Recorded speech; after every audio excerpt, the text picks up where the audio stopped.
Hey everyone, welcome to another installment of Harry Potter Theory.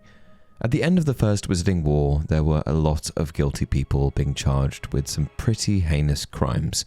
Voldemort was gone, pretty much everyone affiliated with him was caught, and the Ministry and greater Wizarding community were left with the incredibly difficult task of prosecuting those who had sided with Voldemort. And I say difficult because it was actually a fairly complicated process figuring out who was genuinely bad and who was just operating under the Imperius Curse. Lucius Malfoy, for example, was one of many former Death Eaters who managed to avoid punishment by claiming that he had only served Voldemort while under the influence of the Imperius Curse.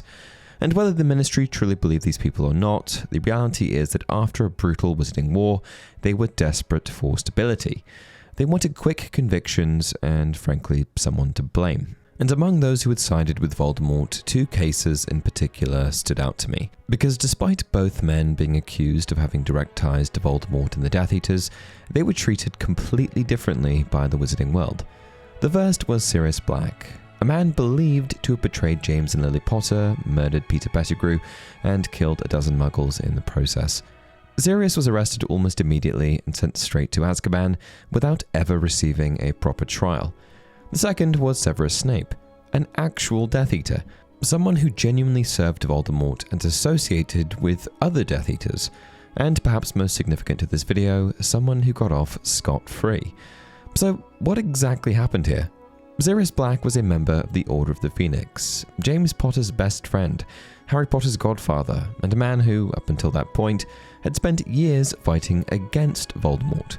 Meanwhile, Snape was the opposite. Snape genuinely had been a Death Eater, and he genuinely had associated with Voldemort's inner circle. But somehow, when the dust settled after the war, Sirius was thrown into Azkaban without a trial, while Snape walked free. So why? The crucial difference here was that Snape was vouched for by Albus Dumbledore, seemingly exonerated of all crimes the moment Dumbledore put his own name on the line. Snape has been cleared by this council, said Crouch disdainfully. He has been vouched for by Albus Dumbledore. And what this tells us is that Dumbledore's opinion alone carried enough weight to completely alter someone's fate after the war. Snape wasn't cleared because the Ministry suddenly forgot he was a Death Eater or because there was no evidence against him. He was cleared only because Dumbledore personally testified that Snape had changed sides.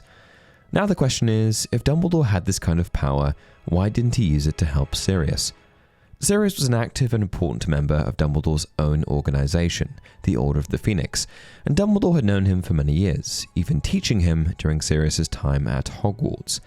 So what exactly was it about Sirius's conviction that caused Dumbledore to seemingly look the other way?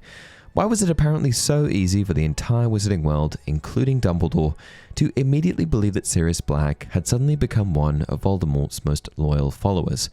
Why didn't Dumbledore help him? There are two ways of looking at this. The first is a sort of canon explanation, and the second is a theory of mine that I think fits a lot better. Let's look at what canon says first.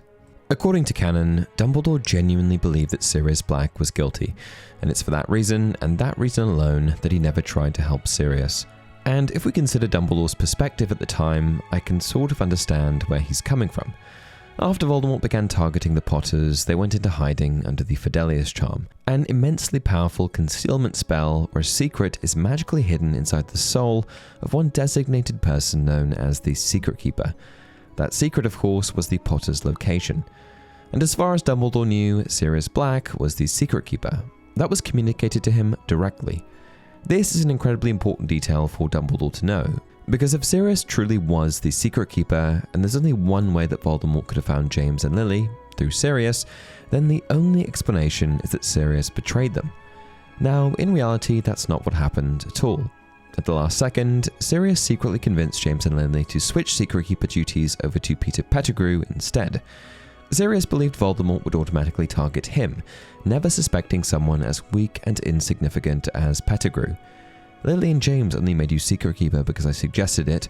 I thought it was the perfect plan. Voldemort would be sure to come after me, but never dream they'd use a weak, talentless thing like you. It must have been the finest moment of your miserable life, telling Voldemort you could hand him the Potters. And ironically, that exact logic is what doomed the Potters, because Pettigrew was already secretly working for Voldemort.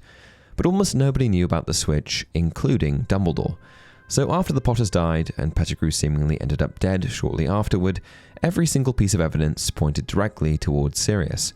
As far as the Wizarding world understood it, Sirius was the Potters' secret keeper, the Potters were betrayed, Sirius then hunted down Pettigrew, 12 muggles died in the confrontation, and Sirius was discovered standing in the middle of the wreckage, laughing hysterically.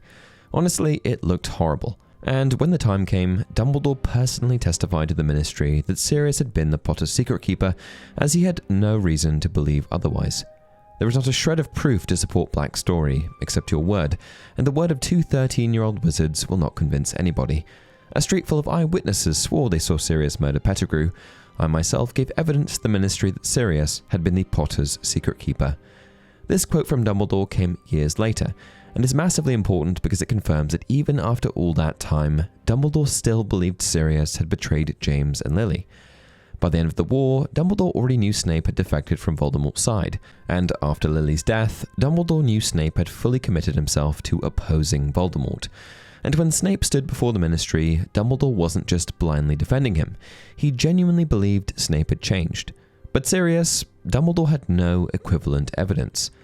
Now, on the surface, this is pretty convincing evidence for why Dumbledore didn't stand in to defend Sirius, but for some reason, I can't rectify that this is the kind of mistake that Dumbledore would make. Dumbledore was not without his flaws, and this becomes cemented in our minds as readers when we learn more about his past. But he was still Dumbledore, wise, seemingly omniscient at times, and always one step ahead. So for him to completely write off Sirius's innocence when he had known him for so many years and had absolutely no reason to question his allegiance otherwise seems very much unlike Dumbledore's character. Sure, Dumbledore didn't know about the switch in Secret Keepers, but he did know Sirius. And if there's one thing Dumbledore demonstrates throughout the entire series, it's an almost supernatural ability to read people and read situations. This is a man who could sense deception, manipulation, and emotional conflict in ways that almost nobody else could. Dumbledore routinely saw through lies that fooled entire governments, so I find it very difficult to believe that Albus Dumbledore was truly 100% convinced that Sirius Black had suddenly become Voldemort's most loyal servant overnight. And more importantly, Dumbledore possessed the means to verify whether Sirius was guilty or not. Dumbledore was an exceptionally skilled legilimens, meaning that he could essentially read minds and extract thoughts, emotions, and memories from other people. We see this ability demonstrated multiple times throughout the series. He first openly references using legilimency on Kreacher in Order of the Phoenix. "And Kreacher told you all this, and laughed?" he croaked. "He did not wish to tell me," said Dumbledore. "But I am a sufficiently accomplished legilimens myself to know when I am being lied to, and I persuaded him to tell me the full story before I left for the Department of Mysteries." Dumbledore also used similar methods on Morphin Gaunt years later while investigating Voldemort's past. Yes, but it took a great deal of skilled legilimency to coax it out of him. And what this means is that if Dumbledore truly wanted to know whether Sirius Black had betrayed the Potters, he seemingly had every possible tool available to figure it out. But he never did, or at least there's no indication that he ever tried. And that part of the story has always bothered me. Which is why I want to propose another theory, that Dumbledore let Sirius take the blame, for the greater good. Sirius Black was Harry's godfather, and more importantly, he was James and Lily's chosen guardian. Which means that had Sirius received a proper trial, or had Dumbledore stepped in the same way he stepped in for Snape, there's a very real possibility that Sirius would have walked free. And if Sirius walked free, then the fate of baby Harry would have been drastically different. In fact, there's a strong chance that Harry would have never ended up with the Dursleys at all, and instead been raised by Sirius. Now, from a purely emotional perspective, that probably would have been far better for Harry. Sirius loved James and Lily, he loved Harry, and unlike the Dursleys, Sirius would have treated Harry like family. Harry likely would have grown up knowing about his parents, knowing about the Wizarding world, and feeling genuinely loved and protected from a very young age. But that creates a massive problem for Dumbledore, because as cruel as the Dursleys were, Dumbledore believed Harry needed to live there. And this ties directly into one of the most important protective enchantments in the entire series, Lily Potter's sacrificial protection. After Lily died to save Harry, her sacrifice created an ancient magical protection tied to blood. Dumbledore later extended that protection by anchoring it to Petunia Dursley, Lily's sister. As Dumbledore explains in Order of the Phoenix, "While you can still call home the place where your mother's blood dwells, there you cannot be touched or harmed by Voldemort. He shed her blood, but it lives on in you and her sister. Her blood became your refuge.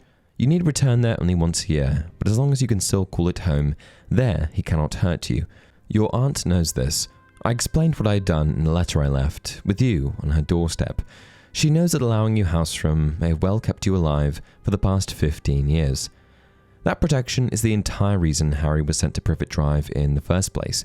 Not because Dumbledore thought the Dursleys were loving, but because, magically speaking, they were the safest option available. If Sirius had been exonerated, Harry almost certainly would have lived with him instead. Sirius was Harry's godfather, James's best friend, and arguably the person with the strongest claim to raising him. And this makes Dumbledore's entire long-term plan for Harry far more complicated, because he didn't just want Harry alive, he wanted him protected long enough to fulfill the prophecy.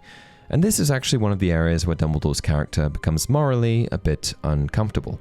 Throughout the series, Dumbledore repeatedly demonstrates a willingness to sacrifice individual happiness for what he views as the greater good. We see this philosophy all throughout his life, from his relationship with Grindelwald, to the way he handles Snape, to the way he ultimately prepares Harry for death. Even Snape himself accuses Dumbledore of this near the end of Deathly Hallows. You've kept him alive so that he can die at the right moment? And Dumbledore's response is incredibly telling. Don't tell me now that you've grown to care for the boy. That exchange reveals something very important about how Dumbledore viewed Harry's life. Dumbledore cared about Harry deeply. I do genuinely believe that. But he also viewed Harry as someone who needed to fulfill a larger purpose. And from Dumbledore's perspective, Sirius potentially threatened that plan. Even though Sirius was a powerful wizard, Harry would have been far more exposed with him than the Dursleys. Sirius could never offer Harry the same magical protection that Lily's bloodline could, and that protection mattered enormously to Dumbledore. As long as Harry lived with Petunia, the sacrificial protection Lily created continued to shield him from Voldemort and those loyal to him. Sirius may have been a better guardian emotionally, but from Dumbledore's perspective, he was objectively the more dangerous option. And if anything happened to Harry, it put everything at risk. Harry wasn't just an orphan child, he was the subject of the prophecy, the one person with the potential to eventually destroy Voldemort for good. And Dumbledore knew this. If Sirius was imprisoned, Harry remained with the Dursleys. If Harry remained with the Dursleys, the blood protection remained intact. And if the blood protection remained intact, then Harry had the greatest possible chance of surviving long enough to eventually fulfill the prophecy. That's the key point. I don't think Dumbledore wanted Harry to suffer. In fact, I don't think he wanted Sirius to suffer either. But I do think Dumbledore prioritized Harry's survival and the eventual defeat of Voldemort above absolutely everything else, even Sirius Black. And when you combine that mindset with Dumbledore's willingness throughout the series to make incredibly difficult, greater good decisions, it suddenly becomes much easier to understand why he may have never pushed too hard to question Sirius's guilt. And what makes this potentially even more compelling is the sway I mentioned earlier that Dumbledore had with the Ministry. His word alone was enough to vindicate Snape entirely. And interestingly, Sirius received absolutely no trial at all. Even other high-level Death Eaters with confirmed killings like Igor Karkaroff and Bellatrix Lestrange got a trial, but Sirius, for some strange reason, was sent straight to Azkaban.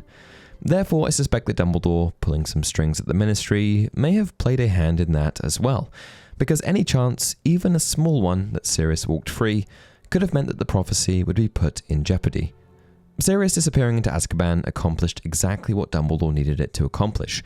It kept Harry at Privet Drive, it kept the blood protection alive, and it maximized the chances that Harry Potter would survive long enough to defeat Lord Voldemort. And that's it for today's video. What do you think? Any counter-arguments for my theory? Let me know down in the comment section below. If you enjoy the content, please like the video and subscribe to the channel. Until next time, remember, it does not do to dwell on dreams and forget to live